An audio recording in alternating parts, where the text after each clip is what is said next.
প্রতিরোধ করবে। পাকিস্তানের পতাকা আঁকাকে কেন্দ্র করে মধ্যরাতে উত্তাল জগন্নাথ বিশ্ববিদ্যালয়।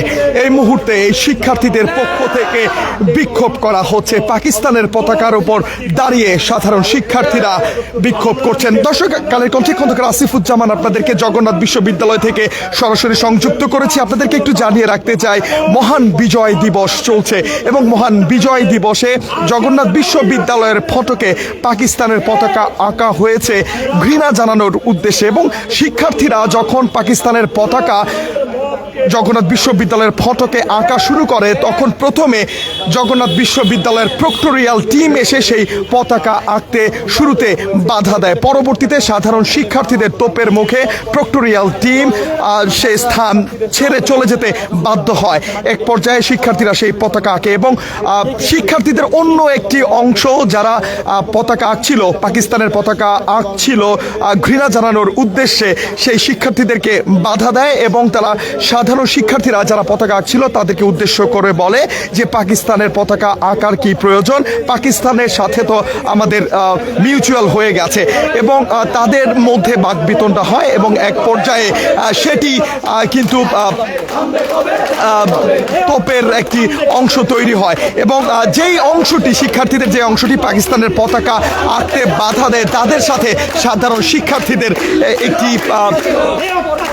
বাকবিতণ্ডা তৈরি হয় এবং সেই ঘটনাকে কেন্দ্র করে উত্তেজনা বিরাজ করে। এবং জগন্নাথ বিশ্ববিদ্যালয়ের যারা সাংবাদিকরা রয়েছেন, যারা এই সংবাদটি কভার করছিলেন, এক পর্যায়ে সেই শিক্ষার্থীদের একটি অংশ সাংবাদিকদের উপর চড়াও হয় এবং সেই সাংবাদিকদের ওপরও তারা হাত তোলে।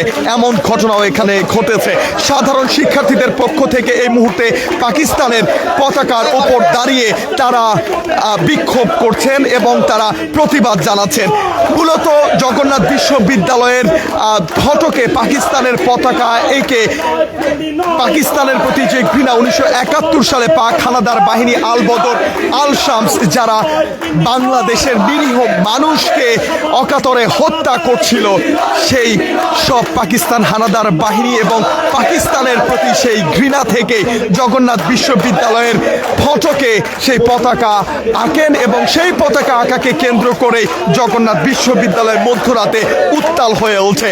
সাধারণ শিক্ষার্থীরা যখন এই পতাকা আঁকছিল, ঠিক সেই সময়ে জগন্নাথ বিশ্ববিদ্যালয়ের প্রক্টোরিয়াল টিম পতাকা আঁকতে বাধা দেয়। পরবর্তীতে শিক্ষার্থীদের তোপের মুখে প্রক্টোরিয়াল টিম চলে যেতে বাধ্য হয় এবং শিক্ষার্থীরা সেই পতাকা আবারও আঁকতে শুরু করে। সাধারণ শিক্ষার্থীরা যখন সেই পতাকা আঁকতে শুরু করে, ঠিক এক পর্যায়ে শিক্ষার্থীদের একটি অংশ সেই পতাকা আঁকতে বাধা দেয় এবং তারা বলে যে পাকিস্তানের সাথে তো মিউচুয়াল হয়ে গেছে, পতাকা আঁকার কি দরকার। সেই কথা বলার পরে এখানে উত্তেজনা সৃষ্টি হয় এবং সাংবাদিকরা যখন সেই ঘটনা কভার করছিলেন, সেই সময় সাংবাদিকদের ওপরও হামলা চালানো হয় এবং পরবর্তীতে জগন্নাথ বিশ্ববিদ্যালয়ের ভিসির যে গাড়িবহর, সেটিকে সাধারণ শিক্ষার্থীরা বেশ অনেক সময় ধরে তারা সেখানে অবরুদ্ধ করে রাখে। এবং এই মুহূর্তে আমরা দেখতে পাচ্ছি সাধারণ শিক্ষার্থী এবং তারা এই মুহূর্তে বিক্ষোভ জানাচ্ছেন, তারা প্রতিবাদের স্লোগান তুলেছেন এবং তারা বলছেন বাংলাদেশটা তারা কবে চিনবে, সেই প্রশ্ন তারা তুলছেন। দর্শক, রয়েছে জগন্নাথ বিশ্ববিদ্যালয় থেকে সরাসরি সংযুক্ত করেছি আপনাদেরকে।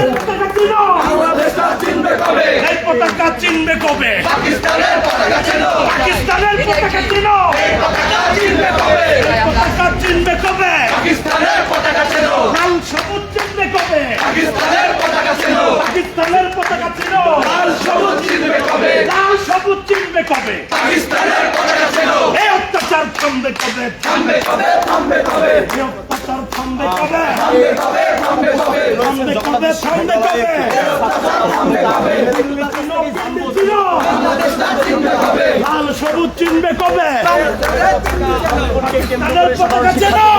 হামলা চালিয়েছে বেশ কয়েকজন শিক্ষার্থী, তো তাদের সম্পর্কে জানতে চাই মূলত কি ঘটনা ঘটেছে। আসলে হয়েছে কি, এখানে আমাদের ঢাকা বিশ্ববিদ্যালয় আমাদের পাকিস্তানের প্রতিবাদ জানিয়েছে। সেখানে পতাকাটা একে বিজয়ের মাসে তাদের যে পাকিস্তানের বিরুদ্ধে পাকিস্তানের হানাদার বাহিনী আমাদের সেই পাকিস্তানের হানাদার বাহিনী আমাদের 71 সালে যে গণহত্যা চালিয়েছে তারই প্রতিকৃতি প্রতিবাদ হিসেবে সেখানে পাকিস্তানের পতাকায় আঁকা হয়েছিল। সেখানে আঁকার সময় সেখানে পক্টরাল বডি কর্তৃক প্রথমে বাধাপ্রাপ্ত হয়। তারপরে পরবর্তীতে আশ্রয় হলে কিছু শিক্ষার্থী বাসে উঠে আমাদের সাধারণ শিক্ষার্থীরা যারা এখানে অংশগ্রহণ করতেছিল তাদের উপরে হামলা করা হয় এবং সেই হামলায় বাধা দানের সময় সাংবাদিকদের উপর হামলা করা হয়। সেখানে আমরা বলছে বাংলাদেশের স্বাধীনতার 50 বছর পরেও কেন বাংলাদেশের স্বাধীনতা এবং তাদের গণহত্যার প্রতিবাদে আমরা পতাকা আঁকবো একটা প্রতিকৃতি বিক্ষোভের হিসেবে। সেই 1971 সালে আমাদের যে গণহত্যা চালিয়েছিল সেই পাকিস্তানি শাসক গোষ্ঠী এবং সেই পাকিস্তানের মুক্তিযুদ্ধ সময় কিছু গোষ্ঠী কিছু রাজনৈতিক দল তখনও পাকিস্তানের সমর্থন জুগিয়েছে এবং তাদের প্রেতাত্মারা এখনও বিভিন্ন প্রতিষ্ঠানে বিভিন্ন প্রশাসনে তারা আছেন এবং তারা এই চেতনায় উদ্বুদ্ধ হয়েই তারা পাকিস্তানের পতাকা যখন রাখা হয়, পাকিস্তানকে যদি হেয় করা হয় তাদের মনে অন্তর্জ্বালা হয়। সেই অন্তর্জ্বালার থেকে কতিপয় রাজনৈতিক দলের ছাত্র সংগঠনের গোষ্ঠী এবং তাদের আদর্শ বহনকারী কিছু প্রশাসনের কিছু কর্মচারীরা তাদের গা জ্বলে ওঠে এবং সেই জ্বলে ওঠার কারণেই আমাদের সাধারণ শিক্ষার্থীদের উপর হামলা হয়েছে। এবং এই হামলার ঘটনায় তাৎক্ষণিক আমরা জানতে পেরে আমরা জগন্নাথ বিশ্ববিদ্যালয় ছাত্রদল সবসময় শিক্ষার্থীদের অধিকার আদায় এবং শিক্ষার্থীদের মুক্ত চেতনায় বিশ্বাসী। তাদের মুক্ত চেতনায় যারা বাধাগ্রস্ত করেছে তাদের কথা শুনতে পেরে আমি প্রশাসনের কাছ থেকে এর তীব্র নিন্দা জানাতে এবং প্রশাসনের এই ধরনের দ্বিচারিতা প্রকাশ করেছে তার প্রতিবাদ হিসেবে আমরা এখানে সুষ্ঠু গণতান্ত্রিক ভাবে আমরা এর প্রতিবাদ প্রকাশ করছি। আচ্ছা হিমেল ভাই, আমরা যতটুকু পেরেছি যে যারা মূলত সাধারণ শিক্ষার্থী তারা একটি নির্দিষ্ট ছাত্র সংগঠনের নেতৃত্বে ছিল, এর পাশাপাশি তারা এই জগন্নাথ বিশ্ববিদ্যালয়ে যে যোগ্য নির্বাচন সেই নির্বাচনেও প্রতিদ্বন্দ্বিতা করছে, তাদের ব্যাপারে জানতে চাই। এটা হচ্ছে সাধারণ শিক্ষার্থীরা যোগ্য নির্বাচন বা যে কোনো ছাত্র সংসদ নির্বাচন বা যে কোনো ছাত্র সংসদ নির্বাচনে তাদের মতামতে প্রার্থীকে বেছে যারা নেবে এটা তাদের সাধারণ শিক্ষার্থীর মতামত। আমরা যারা স্বাধীন চেতা মানুষ আছি, আমি মুক্তিযোদ্ধা সন্তান হিসেবে আমাদের রক্তে যে স্বাধীনতা রক্ত পরিবারের স্বাধীনতা বহন, আমরা যে জাতীয়তাবাদ আদর্শে আমরা যে বিশ্বাসী, আমরা জাতীয়তাবাদের চেতনায় আমরা বাংলাদেশকে লালন করি, বাংলাদেশের আদর্শ লালন করি। সবার আগে আমাদের বাংলাদেশ, এর আগে আমাদের আর কোনো ঠিকানা নেই, এইকে আমরা লালন করি। আমরা যেই প্রার্থী হোক, যেই রাজনৈতিক দলের গুপ্ত রাজনৈতিক দলের হোক বা যারা পাকিস্তানকে এখনো ভিতরে পোষণ করে রেখেছে, লালন করছে এবং প্রশাসনের যে কর্মচারীরা যে কর্মকর্তাবৃন্দ প্রিয় শিক্ষকবৃন্দ যারা লালন করে তাদের মনে গা জ্বলে উঠে, তারা এই জন্য সাধারণ শিক্ষার্থীদের উপর হামলা হয়। প্রত্যেকটি বিশ্ববিদ্যালয়ে বিভিন্ন সময়ে এই পাকিস্তানের প্রতি প্রেম, তাদের এই প্রেম এখনো তাদের মন থেকে উঠে যায়নি। কারণ 71 সালেও একটি রাজনৈতিক দল তখনও এই 71 সালে মুক্তিযুদ্ধের সময় যে রাজনৈতিক দলটি বিরোধিতা করেছিল এখনো তারা বিভিন্ন প্রতিষ্ঠানে রয়েছে।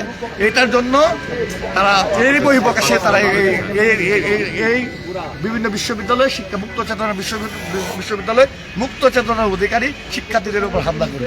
এটা বাংলাদেশের জাতীয়তাবাদী ছাত্রদল হিসেবে নয়, এজ এ জবিয়ান হিসেবে এবং আমরা সাধারণ শিক্ষার্থীদের পাশে দাঁড়িয়ে আমরা যারা মুক্ত চেতনার বিশ্বাসী আছি আমরা এর প্রতিবাদ জানাবো এবং আমরা বাংলাদেশের স্বাধীনতা জাতীয়তাবোধের প্রশ্নে আমরা সবসময় একটা। প্রিয় ভাইয়েরা, আপনারা জানেন আমাদের প্রক্রিয়াল বডি 4-5 জন শিক্ষার্থী তাদের মত প্রকাশের চেষ্টা করেছে, সেটি যে পদ্ধতিতেই হোক। আমাদের প্রক্রিয়াল বডির উচিত ছিল যে তারা যে মত প্রকাশ করেছে সেই মতামতকে মতাদর্শকে সমুন্নত রাখার জন্যে তাদেরকে নিরাপত্তা দেওয়া উচিত ছিল। কিন্তু আমরা দেখেছি যারা মত প্রকাশ করেছে, যারা ঘৃণাস্তম্ভ সৃষ্টি করে পাকিস্তানি বর্বরচিত হত্যাকাণ্ড যারা চালিয়েছে, 71-এর বর্বরচিত আমাদের মা বোনদের উপর যারা ইজ্জতের হানি করেছে, তাদেরকে নিরাপত্তা দেওয়ার চেষ্টা করেছে, তাদের পতাকাকে নিরাপত্তা দেওয়ার চেষ্টা করেছে। বাংলাদেশের বিজয়ের এ মাসে যারা এই ধরনের চেতনার ব্যবসা করে তাদের বিরুদ্ধে আমরা বলতে চাই, বাংলাদেশে একটি দল চেতনার ব্যবসা করে আমরা সেখানে করে বাংলাদেশ থেকে বিদায় হয়েছে। আমরা তখন স্লোগান দিয়েছিলাম যে তুমি কে আমি কে, রাজাকার রাজাকার। কিন্তু কতিপয় রাজাকার মনে করেছে বাংলাদেশের সবাই মনে হয় বাংলাদেশ বিরোধী হয়ে গেছে, পাকিস্তানের পক্ষে হয়ে গেছে। কিন্তু না, আমাদের যুব সমাজ, আমাদের ছাত্র সমাজ বাংলাদেশের স্বাধীনতা সার্বভৌমত্বকে ধারণ করে। প্রতীকী রাজাকার বলার মধ্য দিয়ে স্বৈরাচারকে যেখানে প্রত্যাখ্যান করেছে, রাজাকাররা যেন মনে না করে আমরা রাজাকারকে মনে প্রাণে গ্রহণ করেছি। প্রিয় ভাইয়েরা, আমি বেসামরিক মুক্তিযুদ্ধের সদর দপ্তরের প্রিয় সন্তান, যেখানে বাংলাদেশের আপামর জনগণ বেসামরিক মুক্তিযুদ্ধ তৈরি করে প্রতিরোধ করেছে। আমরা বলতে চাই, বাংলাদেশে যদি স্বাধীনতা সার্বভৌমত্বের উপর কোনো ধরনের হুমকি আসে, আমরা সেরকম নিজেরাই কোনো নির্দেশনা ছাড়াই আমরা প্রতিরোধ গড়ে তুলব। প্রিয় ভাইয়েরা, আমরা দেখেছি, আমরা শুনেছি যে এখানে সাংবাদিকদের উপর হামলা করা হয়েছে। আমরা বলতে চাই, আমরা 24-এর রক্তাক্ত জুলাই পেরিয়ে এসেছি। মতাদর্শের ভিন্ন মতকে স্বাধীনতা দেওয়ার জন্যে আমরা রক্ত দিয়েছি, আমাদের সাজিদ রক্ত দিয়েছে ভিন্ন মতকে সমুন্নত রাখার জন্যে। যারা সাংবাদিকদের গায়ে হাত তুলে, যারা সাংবাদিকদের উপর হাত তুলে, যারা লেখনির উপর হাত তুলে, আমরা বলতে চাই তারা বাক স্বাধীনতা বিরোধী। এই ধরনের স্বাধীনতা বিরোধীদেরকে জগন্নাথ বিশ্ববিদ্যালয়ের মাটি মানুষ মেনে নেবে না। আমরা কালো প্রশাসনকে বলতে চাই, আপনারা একটি মানুষও যদি ভিন্ন মত পোষণ করে তার ভিন্ন মত পোষণের মতাদর্শকে নিরাপত্তা দিন। যদি না দিতে পারেন তাহলে ব্যর্থতার দায় নিয়ে পদত্যাগ করুন। ঠিক আছে। আমরা কথা বলছিলাম জগন্নাথ বিশ্ববিদ্যালয়ের ছাত্র দলের নেতৃবৃন্দদের সাথে, এবং তারা যেমনটি জানাচ্ছিলেন, সাধারণ শিক্ষার্থীরা যখন পাকিস্তানের পতাকা আঁকছিলেন প্রতীকী হিসেবে এবং সেই সময়ের প্রতি ঘৃণা জানাতে সেই পতাকা আঁকার সময় শিক্ষার্থীদের একটি অংশ তাদেরকে বাধা দেয় এবং সেখানে উত্তেজনা সৃষ্টি হয় এবং এক পর্যায়ে সাংবাদিকদের ওপরও হামলা করা হয়। সেই বিষয়ে প্রতিবাদ জানাতেই বাংলাদেশ জাতীয়তাবাদী ছাত্রদল এবং সাধারণ শিক্ষার্থীদের পক্ষ থেকে চলছে এই বিক্ষোভ। খন্দকার আসিফুজ্জামান, কালের কণ্ঠ, ঢাকা।